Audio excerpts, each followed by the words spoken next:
I wonder how many of you have ever taken a philosophy course? Anybody? All right. How many of you enjoyed it?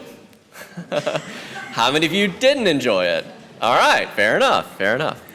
Now, maybe more importantly for our purposes, I wonder if any of you formally took a philosophy course in middle school or high school. Is that the case for anybody? Okay, so I'd see just a hand or two. How about elementary school? All right, kindergarten? All right. All right. If you're online, you're welcome to share your experience in the chat. I'll be able to see that later. I'm increasingly convinced as a society that we wait far too late to give people a formal opportunity to engage with those really big questions, the questions of life and the universe and everything, and to wrestle with the different ways that various peoples and groups have responded to those big questions over time, right? We don't have to just figure it all out ourselves. We can engage with these different folks who have tried to sort it. The earliest opportunity most people have to engage in a philosophy class is in college, and of course not everyone has a chance to go to college, wants to go to college, wants to take a philosophy class if they are in college, etc. But the big questions that are at the heart of the philosophic tradition, they tend to naturally occur in most human beings at a very young age. How many of you have had a child that at some early point went through a question phase, especially relentlessly asking the question, why? All right. How many of you were that kid? I was. So it's time for bed. Why? Because getting rest is important. Why? Because you're tired and cranky the next day when you don't get enough sleep. Why? Because your body needs sleep to be refreshed. Why? Right? I could go on. We all know how this ends, right? Because I told you so, right?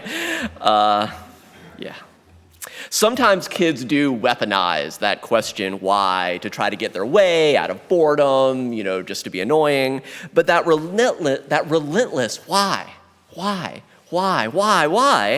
It does also often emerge out of an authentic and natural curiosity to understand this mysterious and strange reality that we all find ourselves in, that none of us asked to be here or to create. We humans often aren't satisfied with mere data and facts and information. We want meaning. We want to know why. Too often kids stop asking why because they realize their questions are often not welcome. On the other end of the spectrum, I'm not saying that we adults are supposed to have all the answers to all those questions. Well, now we live in the age of Wikipedia, so you can just look it up, kid. Go on YouTube with appropriate age settings, right? Nobody knows all the answers, but the tradition of philosophy, much like what we offer here at UCF, it's much less about finding one definitive answer for all people and times and places. It's more a safe space for exploring and living into the questions together. In 1902, the Austrian poet Rilke put it this way in a letter to his 19-year-old protege. He said, I want to beg you as much as you can to try to be patient with all that is unresolved in your heart. Have you ever been a young person, maybe still today, has things that are unresolved in your heart? Be patient with that and try to love the questions themselves. Love the questions themselves. Love them like locked rooms. Love them like books that are written in a very foreign tongue that you don't know how to read yet. Do not now seek the answers which cannot be given to you because you would not be able to live them yet. And the point is to live everything. So live the questions now, Rilke said, and perhaps you will then gradually, maybe even without noticing it, live along some distant day into the answer. If you want to read the full context, all 10 of Rilke's missives to his protege are published in a powerful modern classic titled Letters to a Young Poet. But this sermon was actually inspired by a different, also delightful and accessible and practical book titled Nasty, Brutish, and Short: Adventures in Philosophy with My Kids. It's by Scott Hershowitz. He's a professor of law and philosophy at the University of Michigan and the father of 2 children. Let's zoom in on that cartoon. One kid asks, "Is that title about us? Nasty, brutish, and short?" The other kid responds, "I think so." My fellow philosophy nerds will recognize that title as an allusion to an influential book in the history of political philosophy titled The Leviathan, written by the 17th century philosopher, English philosopher Thomas Hobbes. The most famous line from that book speculates that life for humans prior to society was solitary, poor, nasty, brutish, and short. Hobbes was, shall we say, a pessimist. And many people, including me, disagree with his conception of how things used to be. He's a little bit extreme. That being said, life with kids can sometimes be a little bit like what Hobbes called the state of nature before society. Hershowitz says our kids can be nasty, brutish, and short. But they are also cute and kind.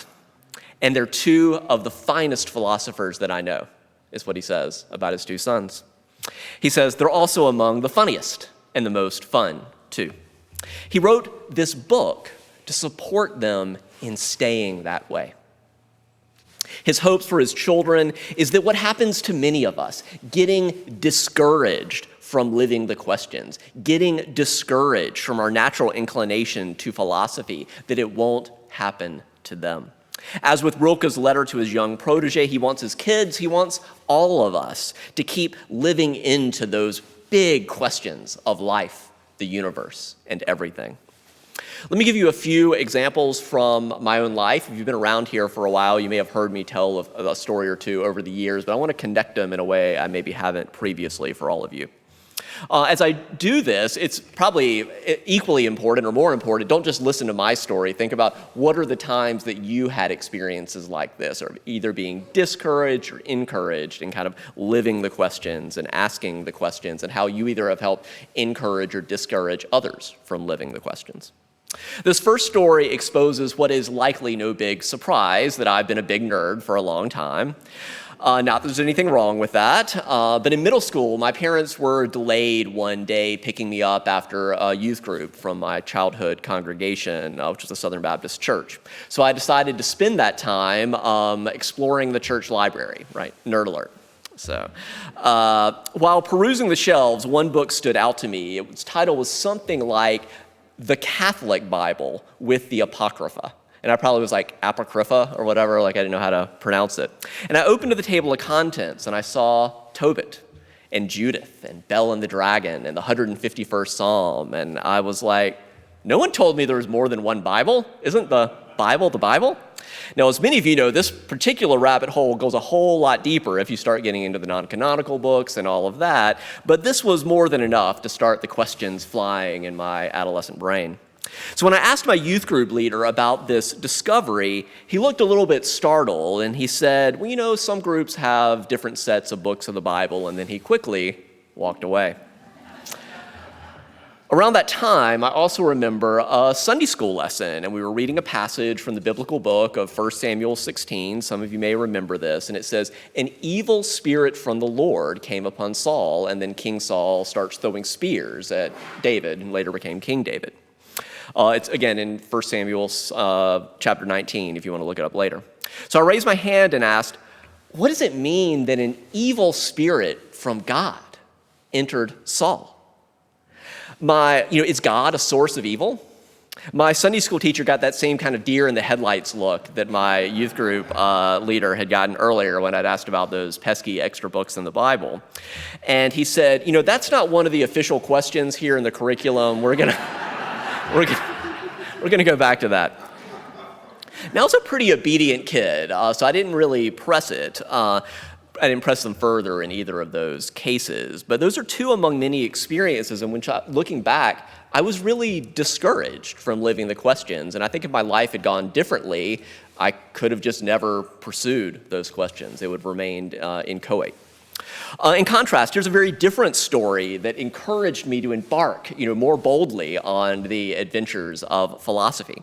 In the summer between my junior and senior year in high school, I was a junior counselor. Any camp counselors out there? All right.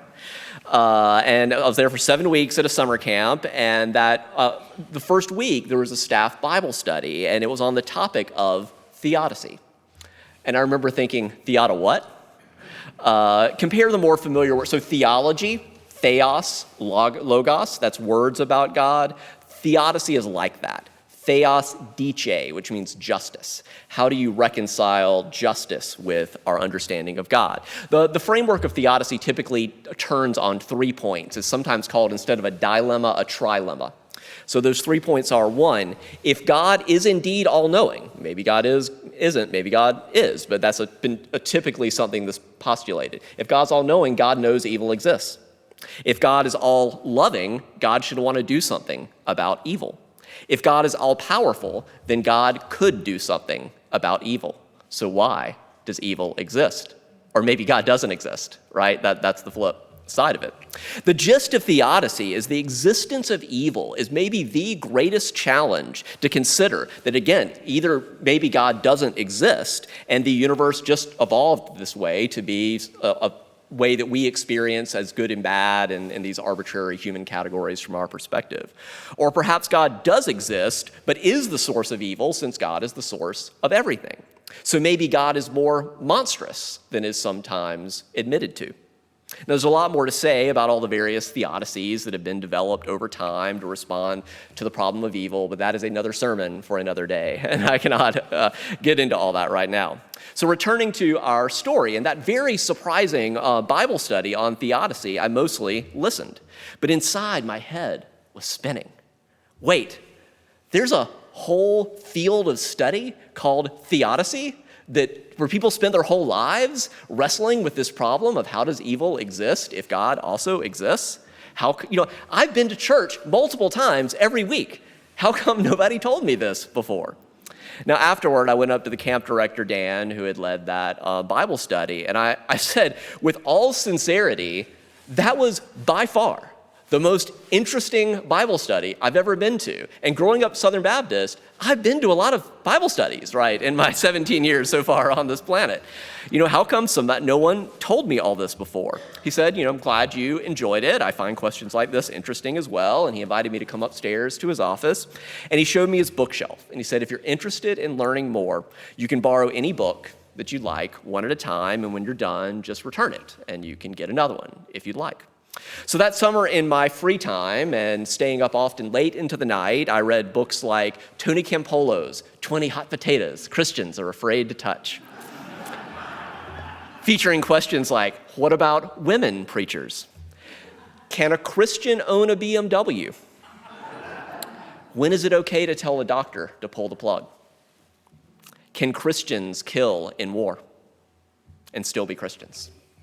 I wouldn't recommend Campolo now, but I saw him speak one time. He's really amazing if you're an evangelical Christian. I remember him saying, not only do I believe that the Bible is real, I believe the leather that it's bound with is real. He's quite a character. But anyway, I wouldn't recommend him now, but in 1995, as a fairly sheltered Southern Baptist from South Carolina, that book really hit me like a bolt of lightning. I also read the theological ethicist Stanley Hauerwas's book, After Christendom. After Christianity is no longer the established way. After Christendom. How the church is to behave if freedom, justice, and a Christian nation are bad ideas. I read the contemporary classic, Cost of Discipleship by Dietrich Bonhoeffer. And I read environmental activist Wendell Berry's book, Sex, Economy, Freedom, and Community. There's a wonderful passage from the introduction to this book. It's definitely the best title that Berry ever came up with. That passage says, if you have bought this book, dear reader, I thank you for your money.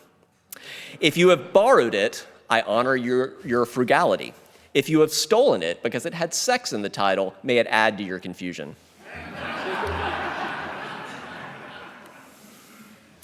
So is it problematic that all those books I just named were written by white men? Yes, it is. But reading those books at that time in my life set the groundwork to be ready to wrestle with questions by more diverse and multicultural authors. Here's another important part of that story. Where had Dan, that camp director who had let me borrow all those books, where did he learn all of that? Where did all those books come from? Well, it turns out he was a graduate of Southern Baptist Theological Seminary. It's the same seminary that my youth minister had been to, the same seminary that my minister had been to. Honestly, a great school prior to the fundamentalist takeover of the Southern Baptist Convention.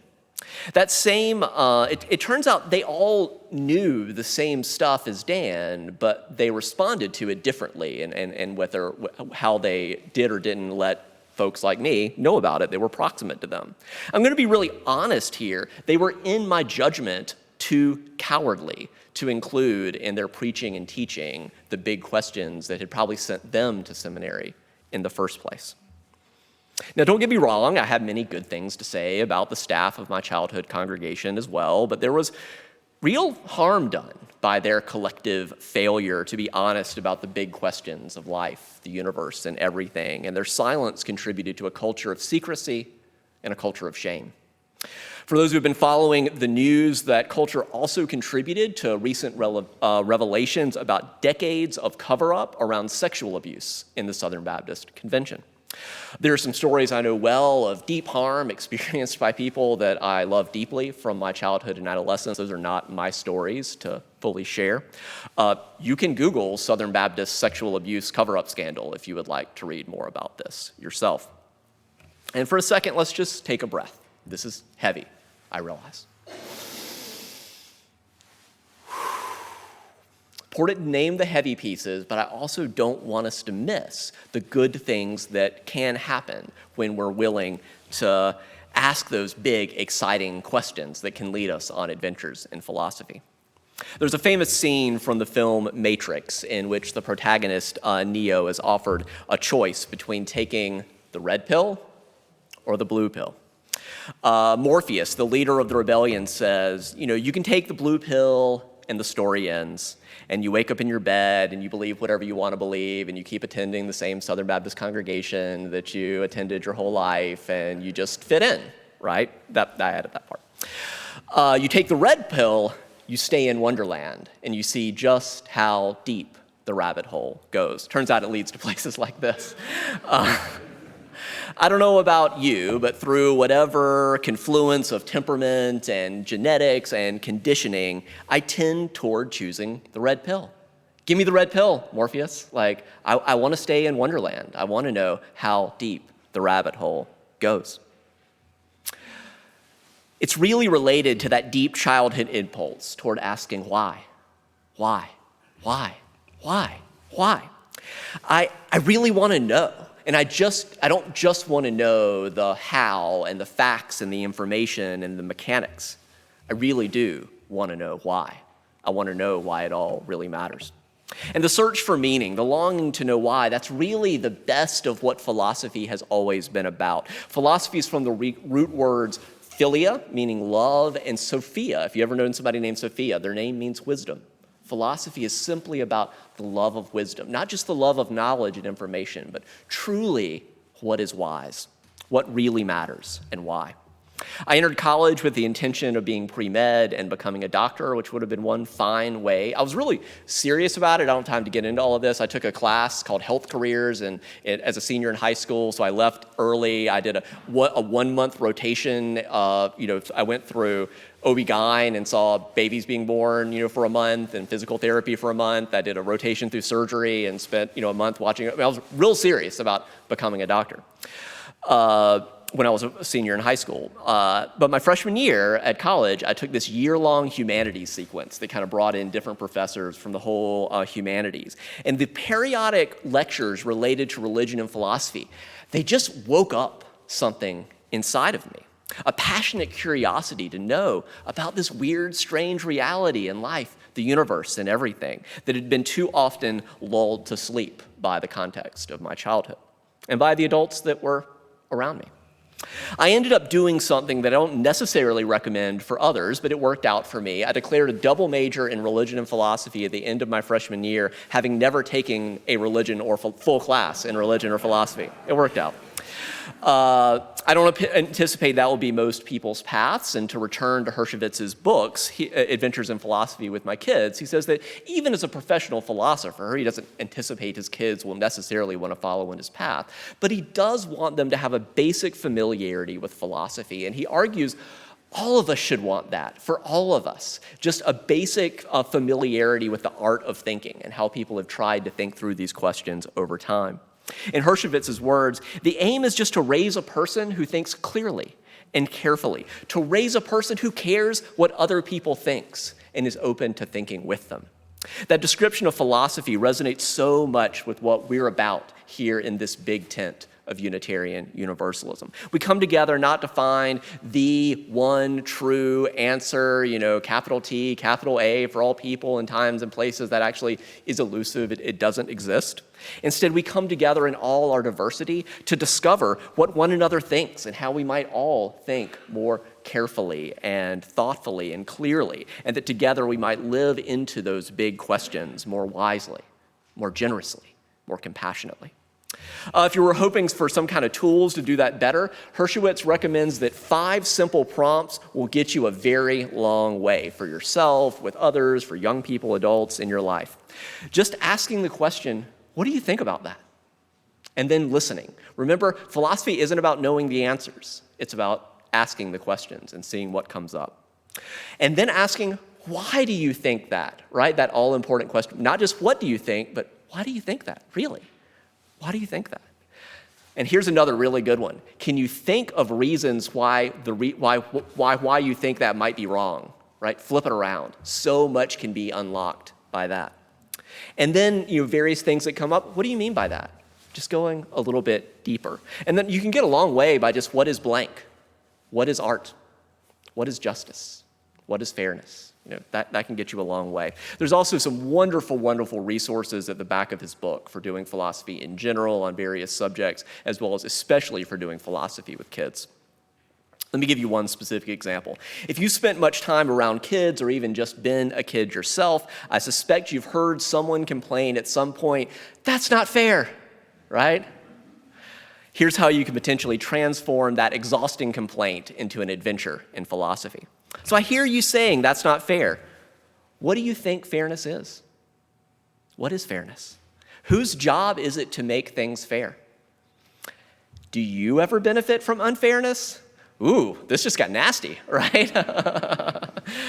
Always remember, you don't have to have the answers in mind to ask questions. Just see where the conversation goes. Welcome to philosophy. It's about living the questions. And maybe some distant day, without even noticing it, you may find you have lived into some answers, even if just for yourself. So if you feel like you have lost the spirit of philosophizing, you aren't a parent of young children at the moment, Melissa, I guarantee you our Director of Religious Education would love to sign you up to volunteer with one of our religious education classes. And I'm not just kidding. Kids really, genuinely are alive to awe and wonder about the world that we sometimes lose on our journey to adulthood. Though I think those James Webb Space Telescope photos, that's the most recent thing I've seen really lighting up adults too, right? Kids have that all the time. That's one reason I'm grateful to be part of this Unitarian Universalist, what we often call living tradition. It's the reason we kindle this chalice flame. Our living tradition is symbolized by a bright, burning, living flame. Now, sure, there's a risk of getting burned when you play with fire, right? It's simple, let's just keep it simple, let's just sweep everything under the rug. You start playing with fire, you might get burned, but there's also this tremendous warmth and fascination of gathering with community around an open flame. So I wish you all unexpected adventures in philosophy, and in the spirit of living the questions and being grateful for opportunities to ask those big questions about life, let's rise and body your spirit. Let's sing together in your teal hymnals, 10:10, We Give Thanks. We're just going to sing it through twice using those same words on the line. Let me end with one final thing. There's an old joke about what do you get if you cross a UU and an evangelist. You get someone who goes around knocking on doors for no particular reason. It's funny, and in risking of telling you that joke, the risk is you'll remember the joke and not why it's actually not true. And the reason it's actually not true is that if we were to go around knocking on doors, we tend to be a people of, at most, persuasion, not coercion. But if we were to do that, it would be for very good reasons. It would be for reasons deeply related to our UU values of freedom and reason and pluralism and tolerance and interdependence, and deeply related to wanting people to ask these questions of why. Looking back, such a quick hop, skip, and a jump. You go back to the 1500s when our tradition started, Unitarianism, and you get Frederick who was fired as court philosopher in the court of history's first Unitarian king. He was fired for innovations in theology, for helping found a living tradition, right, that doesn't just want to memorize stuff from the past, but wants to grow and learn. We talked about a few weeks ago how Emerson, he wasn't asked back to Harvard for decades because he dared to preach a sermon to the graduating class of Harvard Divinity School students to acquaint thyself at first hand with deity. Don't just believe stuff because these people tell you. Find out what you really think and feel. Remember, we often talk about the Transcendentalists, but at that time it was called the Transcendentalist Revolt within Unitarianism, a tradition that Emerson said has become corpse cold. You all have become corpse cold. He was leading this revolt. Right after that, the people that thought the Transcendentalists had not gone far enough, the Humanists, the Free Religious Association, all of this was about people deeply seeking the freedom to say why. And then we could also talk about all those folks who were involved with the abolitionist movement. Why are we enslaving human beings? The suffragist movement. Why aren't women equal? LGBT, our right, side with love. Why can't gay, lesbian, transgender, bisexual folks get married, right? Why? I want to know, right? And your reasons are terrible, right? With love, your reasons are terrible. So as we go into the rest of this day and into this next week, may you continue your journey with love. And it is love that often forces us to ask these questions, right? Love for one another and for having a freer, fuller life for all of us. Continue your journey with love. Care for one another. Care for this one earth. Do justice and make peace. And as you go, whatever taste or touch you've had at this time in place of hope, of love, of peace or joy, whatever rekindling maybe within yourself of the inclinations into why and meaning and going on adventures in philosophy like Calvin and Hobbes. May that go with you into the world, right? May you live boldly and with thanksgiving.